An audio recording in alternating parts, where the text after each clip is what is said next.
kedua, biolistrik dan biomagnet. Yang pertama, sistem saraf atau neuron. Sistem saraf merupakan serangkaian mekanisme kerja yang kompleks dan berkesinambungan yang bertugas mengantarkan impuls listrik yang terbentuk adanya suatu stimulus atau rangsangan. Sistem saraf manusia terbagi menjadi 3. Yang pertama otot, yang kedua sumsum tulang belakang, dan yang terakhir sel saraf. Neutron atau sel saraf merupakan sel fungsi yang bekerja pada sistem saraf. Yang kedua, konsentrasi ion. Dalam cairan tubuh terlarut zat makanan dan ion yang diperlukan oleh sel untuk hidup, berkembang, menjalankan fungsinya. Tubuh memerlukan asupan untuk menggantikan cairan ion yang hilang setelah beraktivitas. Ion ini kemudian akan meningkatkan metabolisme tubuh, sehingga akan memperkuat sistem imun dan meningkatkan kinerja saraf dan otot. Yang ketiga, kelistrikan otot jantung. Kontraksi sel otot jantung terjadi oleh adanya potensial aksi yang diantarkan sepanjang membran sel otot jantung. Jantung akan berkontraksi secara ritmik.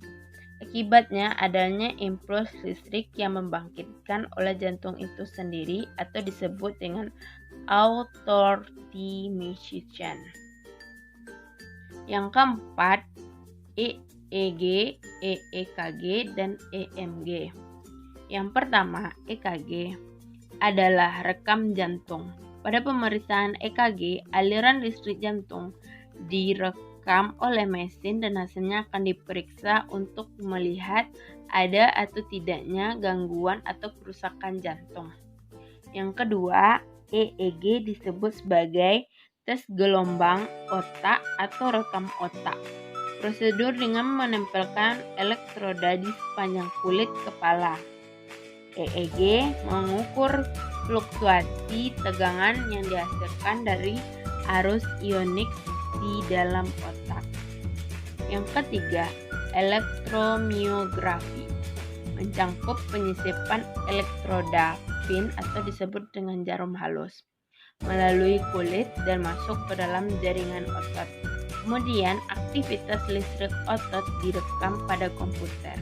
Di sini membantu membedakan antara akar saraf dan penyakit otot. Yang kelima, kelistrikan pada belut. Tubuh belut berisi organ listrik dengan sekitar 6.000 sel khusus yang disebut elektrosit, yang menyimpan daya listrik seperti baterai kecil. Sel listrik tersebut berada di sepanjang tubuh belut listrik, yang memberikan muatan positif di kepala dan muatan negatif di ekor. Sepanjang masa ukurannya semakin banyak sel listrik yang dimilikinya. Yang keenam, magnet dan kemagnetan tubuh.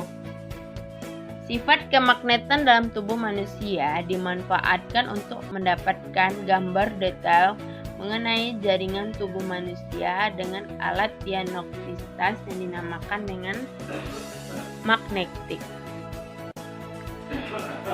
Mengalirnya aliran listrik akan menimbulkan medan magnet. Medan magnet sekitar jantung disebabkan adanya aliran listrik jantung yang mengalami depolarisasi dan repolarisasi. Pencatatan medan magnet disebut dengan magnetosiogram. Untuk mengatur medan magnet dari suatu besaran benda diperlukan suatu ruang yang terlindung dan saat peka terhadap detektor benda magnet atau disebut dengan magnetor.